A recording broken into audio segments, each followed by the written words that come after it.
Hundreds of acres of a nearby mountain up in flames. And HPU students are getting answers to one of their most pressing concerns. These stories and more, All Access starts right now.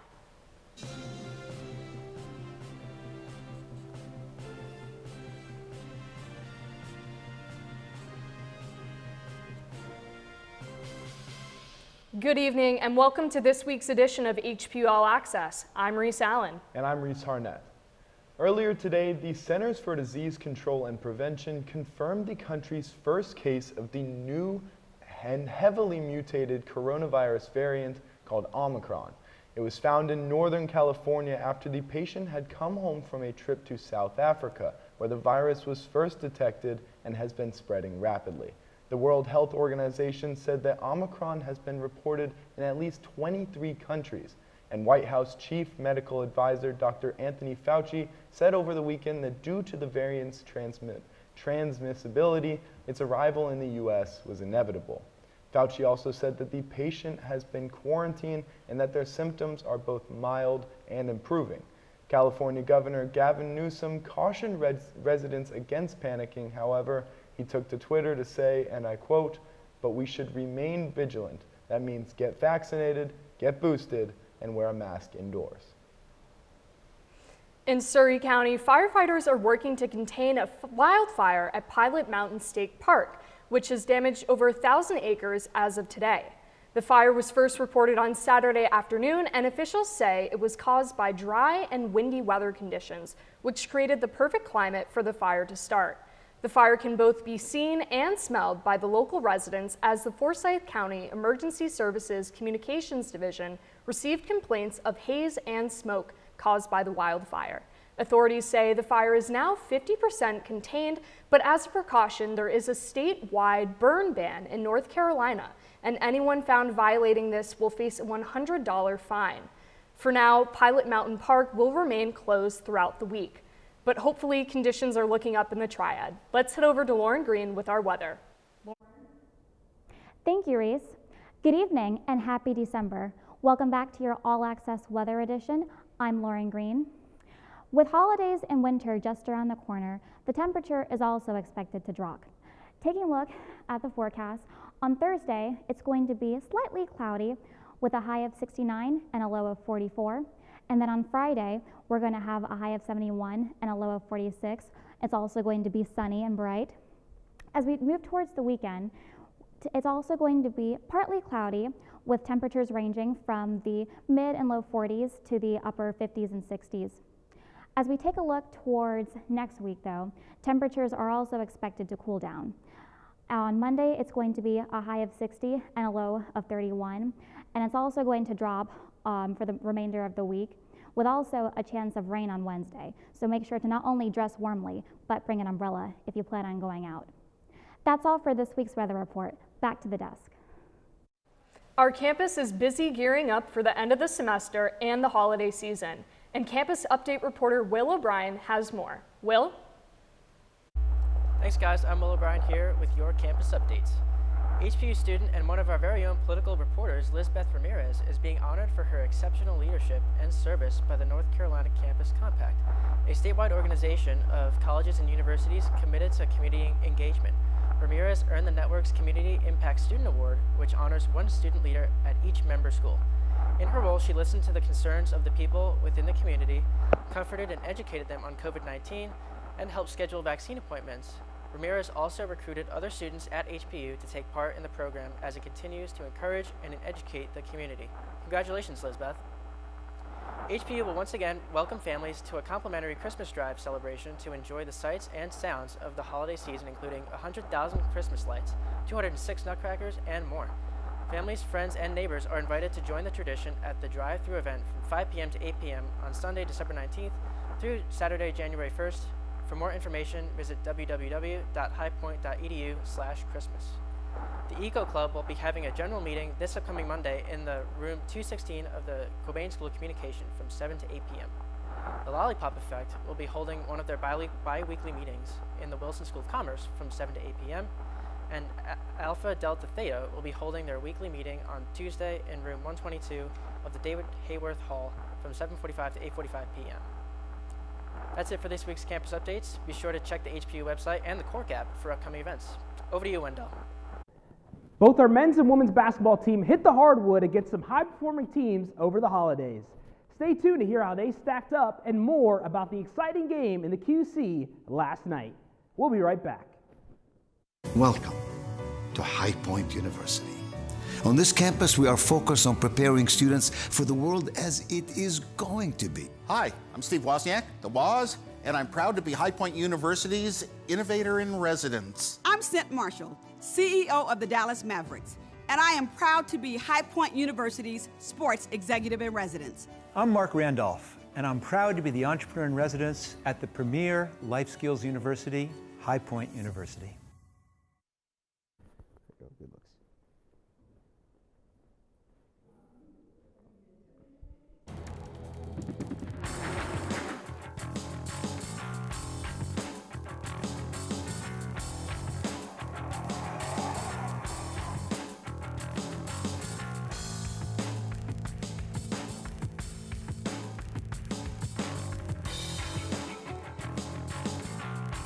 Musco Lighting.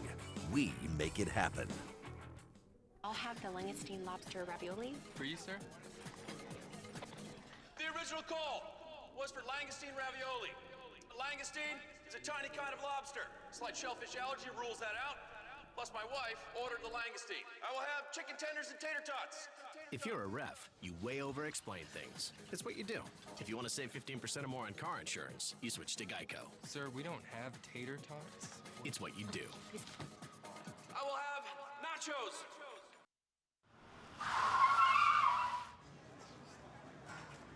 Welcome to Freddy's. What can we get started for you? I haven't had a carb in 3 weeks, and if I have one more sip of a kale smoothie, I need a Freddy's Original double with cheese, fries, and a turtle sundae. Please. Coming right up. If you're gonna be bad, it better be good. Being bad never tasted this good. Bring it on. Freddy's, the experience that puts a smile on your face and the taste that brings you back.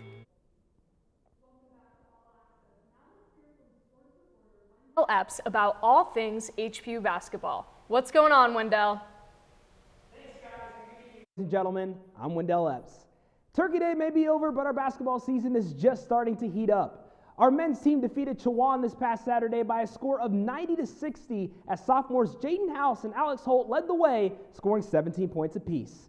The Panthers then played against a strong opponent in Furman last night, where they unfortunately fell short by a final score of 74-70 in double overtime. The guys will be heading on the road this Saturday night as they will take on one of their big rivals in the Elon Phoenix at 7 o'clock. Meanwhile, our women's basketball team had the ultimate test last week as they welcomed in an ACC powerhouse in Wake Forest to the Cabane Center. The Panthers were fighting all game long, but unfortunately fell short to the Demon Deacons, losing 79-50. Despite the loss, freshman Nakia Terrell had herself a ball game as she dropped 21 points and hauled in 11 rebounds. She even earned Big South Freshman of the Week honors for her strong play. HPU then played last night at Wofford, where they fell short to the Terriers, losing 74-52. The Panthers will be back in action this Saturday when they travel up to Lynchburg, Virginia to take on the Liberty Flames. Conference play is right around the corner for both the men's and women's basketball team, and it should be fun to see how the remainder of non-conference play goes on for both teams. That's all I have for this week's High Point Sports Report. Back to you guys at the desk. Thanks, Wendell. You know, I've been so excited about the arena this year. It's a new facility. I think it's really just a lot of people are going to start coming to games. So. It is, and you know, I've gone to a couple games now, and it's absolutely electric. You know, it's so cool to have that many students all in one area supporting a cause, you know, together, and we're doing pretty well. So, you know, you can't beat that. Now, one concern voiced more than most by HPU students is the lack of parking. And the university administration announced at a recent student government meeting their plans to address just that. Brooke Ruffin has the latest update on this new project. I'm here behind the Congdon School of Health Sciences at High Point University, where the university is planning to add a structure that will hopefully put an end to students' complaints. When asked what their biggest complaint is about the school, many HPU students will undoubtedly reply with one word: parking. There have been times where it's taken me I would say anywhere from like 15 minutes to an hour to find a space. And for students like Maddie Beveridge, who make the daily commute to campus, she has to allocate extra time in her schedule to be on time. So what is the solution? A new parking garage. Students will come back to campus next school year, seeing around 1,200 new spaces available to park in. That parking deck that's currently under design will be a masonry brick type facade around it with the traditional 6 levels of parking, able to hold 1,200 cars. It'll be located just behind Cognitive Health Sciences in that lot, directly behind the road, and then it'll stop just short of the mechanical yard that's to the rear of Cognitive. When asked if she thinks the new garage will shorten her commute in the morning, Beveridge had this to say. I'll definitely use it once it's built, but I'll easily save like 15, 20 minutes. While others had this to say. I think that there are so many empty spaces on this campus that could be utilized for more parking spaces instead of making like this one big garage in one location. That's why I'm just a little skeptical about this. While many may be excited that the new garage is bringing more free spaces to campus, others are still very upset at the inconvenient location. For HPU All Access, I'm Brooke Ruffin. Well, it'll definitely be interesting to see, what kind of effect the new parking deck has on campus, so I'm excited for that. Absolutely. Well, now we're joined by political correspondent Lisbeth Ramirez. Welcome, Lisbeth. Hey guys, thank you. And welcome back to All Access Politics. On November 28th, Honduras elected their next president, Xiomara Castro. Castro will be the first female to become president for the republic. With 53% of the votes, the Libre Party won against the National Party. One of the biggest tasks that President-elect has on her hands now is deciding whether or not the country will continue to show allegiance to Taiwan or start a deal with China. So many people believe that Honduras was under a dictatorship for over 12 years. Do you guys think that a new party and a new president is going to help the country now? Well, I think new leadership is always exciting, and especially it being the first female president. That's just going to be really cool to see how it maybe helps and changes, the Honduras government. So definitely, yeah. Change is change. Maybe it is good. We've seen that they've been in this dictatorship for a very long time. So I think that a little bit of change could be good for them. Yeah. So we'll see, definitely. And for North Carolina, there is the state representative, John Hardister. He's considering running for Congress in the next election. Hardister has been a representative for 5 terms and has also been a majority whip. He serves part of the Guilford County area and is in District 59. Hardister says, after serving 10 years in the state legislature, I developed the skills necessary to elevate my service to a higher level. I will continue to assess the opportunity over the next few days as I finalize the decision-making process. John Hardister has been serving the state for more than a decade, and do you guys think this is enough time, or do you guys think he should wait a little longer to run for Congress? I think he does have some government experience already, so I can see why he feels like he has the qualifications. So I don't think it would be too much of a stretch if he did take that lead. Sure, and we've seen, government officials with less experience. That's also true. In office. So, I think maybe he does have some time. So, all right. Well, thank you for joining us, Lisbeth. And coming back from the break, Trailblazer in social media is leaving his leadership post. And we hear who's hosting this year's New Year's celebrations. All Access will be right back. Stay with us.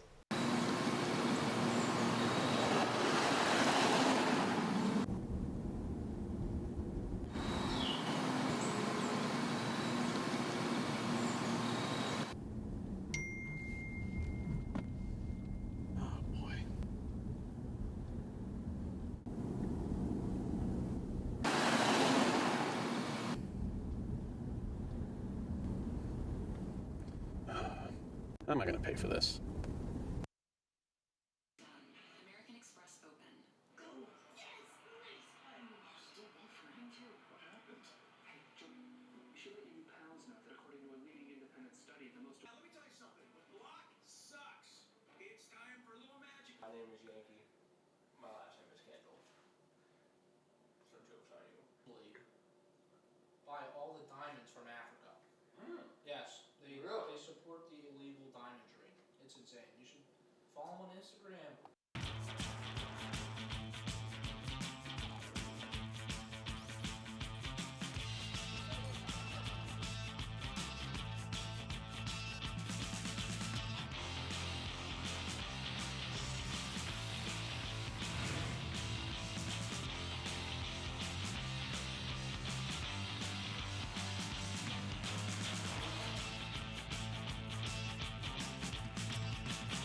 Sheets run and done.